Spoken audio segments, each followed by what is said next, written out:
नमस्कार। बिहार हमेशा से अपनी अनोखी संस्कृति और अलग कार्य प्रणाली के लिए जाना जाता रहा है। आजकल बिहार काफ़ी चर्चा में बना हुआ है, जिसकी दो वजह हैं। पहली वजह, बिहार विपक्षी एकता की धुरी बना हुआ है। दूसरी, बिहार में होने वाली शिक्षक भर्ती। 7वें चरण की शिक्षक बहाली का नोटिफिकेशन जब से आया है, तब से इसमें कई बड़े परिवर्तन किए गए हैं। जैसे सीटेट अपीयरिंग को शामिल करना, बीएड अपीयरिंग वाले को भी लेना। अब नया परिवर्तन है कि बिहार में शिक्षक बनने के लिए बिहार का स्थायी निवासी होना अनिवार्य नहीं है, अर्थात अदर स्टेट वाले भी फॉर्म भर सकते हैं। और जब ये फैसला आया तो कहीं खुशी और कहीं गम वाला सीन हो गया। बिहार के अभ्यर्थियों में भारी रोष है और वे बिहार सरकार को आंदोलन की चेतावनी भी दे चुके हैं। देखो क्या करते हैं। वैसे भी हर फैसले की तरह इसके भी सकारात्मक और नकारात्मक बिंदु हैं। सबसे पहले हम नेगेटिव पॉइंट की बात कर लेते हैं, क्योंकि जो बुरा है उससे पहले देख लेते हैं क्या कितनी बुराई है इसमें। बिहार के अभ्यर्थियों का कहना है कि हमारे साथ धोखा हुआ है। बाहरी राज्यों के जो बच्चे हैं उनका प्रवेश बंद करिए। इस भर्ती के लिए हमने संघर्ष किया है, आंदोलन किए हैं, लाठियां खाई हैं, और अदर स्टेट वाले आराम से आएंगे और नौकरी ले जाएंगे। ये गलत है, हम लोगों के साथ धोखा हुआ है। और दूसरा पॉइंट वो कहते हैं कि इससे कंपटीशन बहुत बढ़ जाएगा, कि पहले एक सीट पर 2 या 3 बच्चे फाइट कर रहे थे, अब ये संख्या कई ज़्यादा बढ़ जाएगी।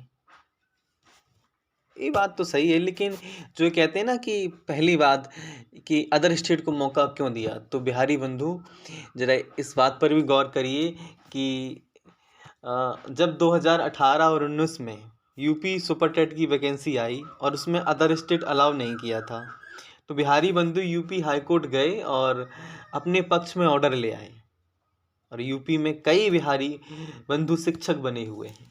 लेकिन जब अपने यहाँ यही हुआ तो हाय तौबा मचाए हो। ऐसे कैसे चलेगा? ये तो वही बात हुई ना कि दूसरों के यहाँ भर भर के खाया, और जब अपने घर नंबर आया खिलाने का तो बुलाना ही नहीं चाहते हो। ये ऐसे कैसे चलेगा भैया? ये तो गलत है ना। इसके कुछ सकारात्मक भी परिणाम है, जिसे देख लेते हैं क्या सकारात्मक बिंदु है इसके। बिहारी बंधुओं को मैं भी अलग स्टेट में मौका मिलेगा। जैसे अब यहाँ इन्हें मौका मिल रहा है जो अदर स्टेट वालों को। अब ये जो अदर स्टेट में वैकेंसीज आएंगी, चाहे वो यूपी हो, राजस्थान हो, हरियाणा हो, तो वहाँ बिहारी लोगों को भी तो मौका मिलेगा। ऐसा तो नहीं है कि सिर्फ आपके स्टेट में ही लोगों को मौका मिल रहा है और आपको नहीं मिलेगा। आपको भी मौका मिलेगा। इसका एक फ़ायदा ये भी है। और दूसरा फ़ायदा है कि बिहार के माननीय शिक्षा मंत्री जी ने खुद कहा है कि अंग्रेजी, गणित और विज्ञान जैसे महत्वपूर्ण विषयों में पद खाली रह जाते हैं। और अब जो हमने अदर स्टेट को मौका दिया है, इससे क्या होगा कि इससे पद खाली नहीं रहेंगे और बिहार को इन विषयों के योग्य शिक्षक मिलेंगे। ये तो तय है। और तीसरा पॉइंट इसमें यह है कि कंपटीशन तो बढ़ेगा, ये तय है, मगर आपकी रिजर्व सीट तो वैसी की वैसे ही रहेंगी ना। जो जनरल सीट हैं उन पर अदर स्टेट के बच्चे फाइट करेंगे। रिजर्व सीट पर चाहे वो एससी की हो, एसटी की हो, ओबीसी की हो, ईडब्ल्यूएस की हो, कोई फर्क नहीं पड़ेगा उससे। सिर्फ अदर स्टेट के बच्चे जो हैं वो जनरल पर फाइट करेंगे। That's all. वैसे भी कंपटीशन ज़्यादा होने का एक फ़ायदा ये भी है कि योग कैंडिडेट जो हैं वो टीचर बनेंगे, जो बिहार की शिक्षा के लिए एक अच्छा कदम होगा। कंपटीशन कम होने से क्या होता है कि आलतू फालतू लोग भी सिलेक्ट हो जाते हैं, और फिर वो कैसे पढ़ाते हैं सबको पता है। योग योग बच्चे सिलेक्ट होंगे तो वो जो बच्चों को अच्छे से पढ़ा पाएंगे, क्योंकि हमने कई यूट्यूब पे वीडियो देखे हैं बिहार के जो शिक्षक हैं। उनके आप क्या ही बताया जाए। मेरा मानना तो यह है कि अदर स्टेट के बच्चों को भी कैटेगरी वाइज जो है वो छूट देनी चाहिए। मतलब यूपी का अगर एससी और ओबीसी है तो वो बिहार में भी एससी बीसी काउंट किया जाए, मतलब उन्हें वहाँ भी रिजर्वेशन मिले। भड़किए मत। इससे होगा ये कि हर कैटेगरी में कंपटीशन और बढ़ेगा, और डिजर्विंग कैंडिडेट है उसे ही मौका मिलेगा। अब ऐसा नहीं है कि अकेले जनरल पर ही सारा बोझ डाल दो कि सारे जो बच्चे आएँगे वो जनरल पर ही फाइट करेंगे। क्या सिर्फ़ आलतू-फालतू लोग जनरल से ही निकलते हैं? क्या जो आरक्षित सीटें हैं वहाँ से नहीं निकलते?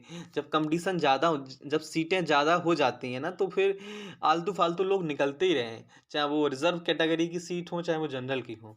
तो कैटेगरी वाइज़ अगर छूट मिलेगी इन लोगों को यहाँ पर तो हर कैटेगरी में जो है कंपटीशन बढ़ेगा ताकि जो बिहार को अच्छे टीचर मिल सकें हर कैटेगरी से ओवरऑल बिहार को एक तरह से कि अच्छे टीचर मिलें और वैसे भी अगर सरकार ने ये फैसला ले ही लिया है तो कुछ सोच समझ कर लिया हो वरना अ, चुनाव के मुहाने पर खड़ी सरकार ऐसा ऐसा फैसला क्यों करती? सरकार का एक कदम दर्शाता है कि वह बिहार का पुराना गौरव फिर से वापस लाना चाहती है। कंपटीशन से डरिए मत, सामना कीजिए।